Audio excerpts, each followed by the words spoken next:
नमस्कार ladies and gentleman, मैं हूं पुनीत। तो मैं क्या करूं? अबे यार रोस्टिंग करने आए हो तो रोस्टिंग वाले अंदाज में इंट्रोडक्शन दो ना। ये यार मास्टरों की तरह बकचोदी नहीं, पांडे जी मास्टरों की तरह बकचोदी नहीं। हे रहा नहीं जाता, तड़प ही ऐसी है। शुरू करते हैं बिना किसी बकचोदी के।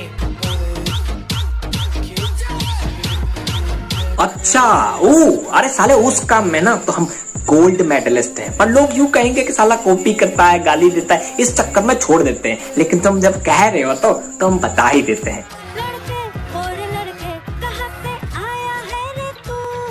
तेरी माँ की चूप से। तो सुप्रभात भोसड़ी वालों, मोहित के चाहने वालों, मैं आज मोहित की लेने वाला हूँ।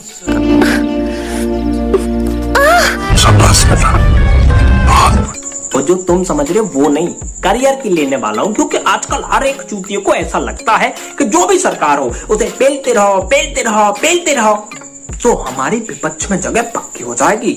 उसके बाद हमें पावर मिलेगा, पैसा मिलेगा और हमारा नाम भी हो जाएगा। साले हर किसी को भोसड़ी वाले को केजरीवाल बनना है। अब उन्हें कौन बताए कि केजरीवाल जैसे मॉडल कभी कभी पैदा होते हैं, हर बार मॉडल थोड़ी पैदा होते हैं।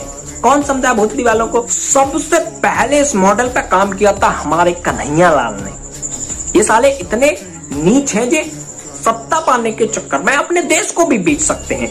आजकल वही काम कर रहे हैं हमारे मादरचोद भैया, जिनका नाम है मोहित शर्मा जी। बाबा रामदेव को आप जानते होंगे। कौन बाबा रामदेव?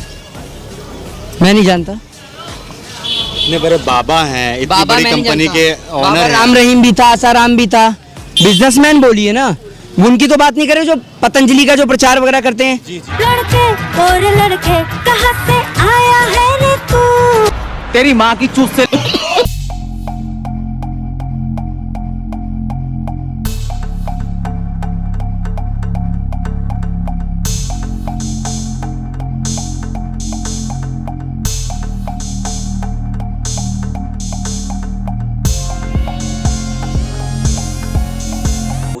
अपना नाम दोस्तों नमस्कार, मैं हूं आपका दोस्त जाहिद, आप देख रहे हैं डेली नाच। इनके क्वेश्चन देखकर आप समझ जाओगे कि ये एक ही थाली के चट्टे पट्टे लोग हैं। लेकिन इस वीडियो को बड़े ध्यान से देखना, क्योंकि आज आपको सब कुछ पता लग जाएगा कि ये किस गली के नुक्कड़ के सवाल मोहित शर्मा आपसे है, अगर मोदी जी नहीं होते तो देश का क्या होता? मोदी जी नहीं होते तो आप भी नहीं होते, है ना? आप भी मोदी जी से ही हैं क्या? देख रहे हो भोसड़ी का सवाल किस तरह से पूछ रहा हूँ? मोदी जी नहीं होते तो क्या होता? अब बताओ इस सवाल का क्या हाथ है, क्या पैर है? समझ रहे हो तुम? समझो। अभी और दिखाता हूँ, रुको। आप कहाँ से पढ़ के आए हैं? पहले आपकी पढ़ाई पूछू। आज आप अपने यूनिवर्सिटी का नाम बताइए, पूरा देश जानना चाहता है कौन सी यूनिवर्सिटी से आपने ज्ञान प्राप्त किया है। अब मैं बताता हूँ कि भाई साहब ये हर एक बंदे से पूछता कि आप कहाँ पढ़ के से आए हो, कहाँ से पढ़ के आए हो, कहाँ से पढ़ के आए हो। ये हर एक बंदे से पूछता कि आप कहाँ पढ़ के आए हो। अब मैं बताऊंगा कि ये कहाँ पढ़ के आया है। रुको जरा, सबर करो। आप एक बात बताइए, 2.25 आंख वाले बाबा रामदेव का है देश के किसान का मक्का 10 रुपए किलो नहीं बिकता, उस काने का मक्का का आटा 40 रुपए किलो बिक रहा है। अब आप समझिए कि ये बाबा रामदेव को कांडे भरे मंच पे बोल रहा है। समझने की बात, समझने की कोशिश है। ये कौन से भोसड़ी का स्कूल से पढ़ा होगा? इसे बताओ कि ये कौन से स्कूल से पढ़ा होगा। मैं बताता हूँ ये कौन से स्कूल से पढ़ा होगा। ये अपने बाप से ऐसे बोलता होगा, भोसड़ी के करुआ इधर जो मुझे थोड़ी जल्दी पैदा कर दिया होता तो मोदी के साथ आज मैं प्रधानमंत्री होता। कहाँ घंटा पैदा कर दिया तुमने, बाद में पैदा किया था। ये इसकी स्कूलिंग है, इसके ऐसे शिष्टाचार हैं। वाह क्या बात है मोहित बेटा, इधर अभी सवाल और अभी इसके चलते हैं। देखो किस तरह से सवाल पूछे जाते हैं। आपको मैं बताना चाहता हूँ कि किस तरह से सवाल पूछे जाते हैं, क्योंकि ये हायर खुद करता है ना। इन टुच्चे 50-50 रुपए वाले लॉन्डो को ये हायर खुद करता है। तो सवाल किस तरह से पूछे जाते हैं, चलिए देखते हैं। आप चाहते हैं मोदी जी जैसा जीजा मिले आपको? नहीं। बताइए, चाहते हैं? आप समझो इस बात को कि कोई भी एंकर इस तरह की बदतमीजी सहन कर सकता है? आपको मोदी जी जैसा जीजा मिले और वो बंदा मुस्कुरा रहा है, 50-50 रुपए के लॉन्डो को लेकर कब तक खेलेगा? ये दिख रहा है तुम्हें? सब लोगों को दिख रहा है कि ये 50-50 रुपए वाले लौंडे रखे।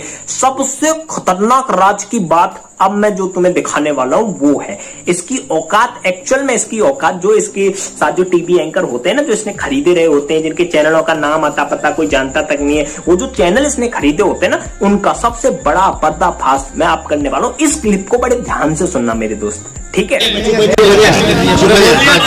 आप इस क्लिप को ध्यान से सुनो। इसने क्या बोला है एक बार और ध्यान से सुनो। जी बताइए।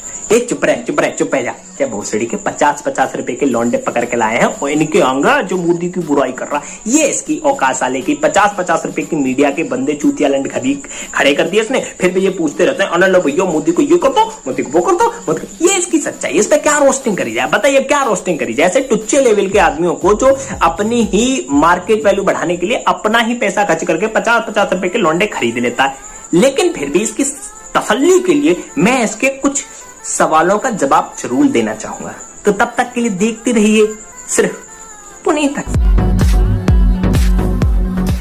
ऐसे चैनल आपने जिंदगी में कभी देखे नहीं होंगे, इसका कोई मार्केट में नाम ही ना हो। ऐसे चैनलों पर भाई साहब जी हमारा लौंडा है ना, भाषण देता भाषण। चलिए सुनिए कुछ अजब निराली बातें मैं तुम्हें सुनाने वाला हूँ। चलिए स्टार्ट करिए।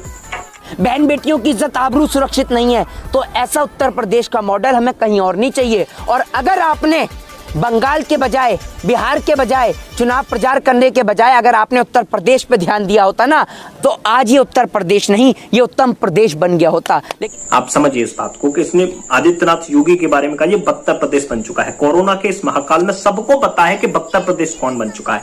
मतलब ये साले ऐसे सस्ते नशेड़ी हैं, ऐसे सस्ते नशेड़ी, मतलब सबको केजरीवाल बनना है। कैसे भी पेलो, एक्टिव सरकार है जो पेलो, और कैसे भी हम केजरीवाल बन जाए। इन भोसड़ी वालों को नेता बनाओ। अभी तो रुको ना, अभी मैं कुछ और दिखाने वाला हूँ, बड़ी प्यारी चीज। अमित शाह जी कह रहे हैं कि देश का बहुत विकास हुआ है, बंगाल की बारी है, बंगाल में विकास करेंगे। कौन सा विकास हुआ है? एक बात मुझे बताइए ना, कौन सा विकास हुआ है? आप बता दीजिए, हाँ मत करिए, पूछ रहा हूँ आपसे कौन सा विकास हुआ है, फिर मैं बताऊंगा ना। 370 हटा दी, राम मंदिर बन रहा है। यार आप लोग, भाई आप एक बात मुझे बताओ। अब वो नहीं बताएंगे कौन सा विकास हुआ है, मैं आपको बताऊंगा कि कौन कौन सा विकास हुआ है।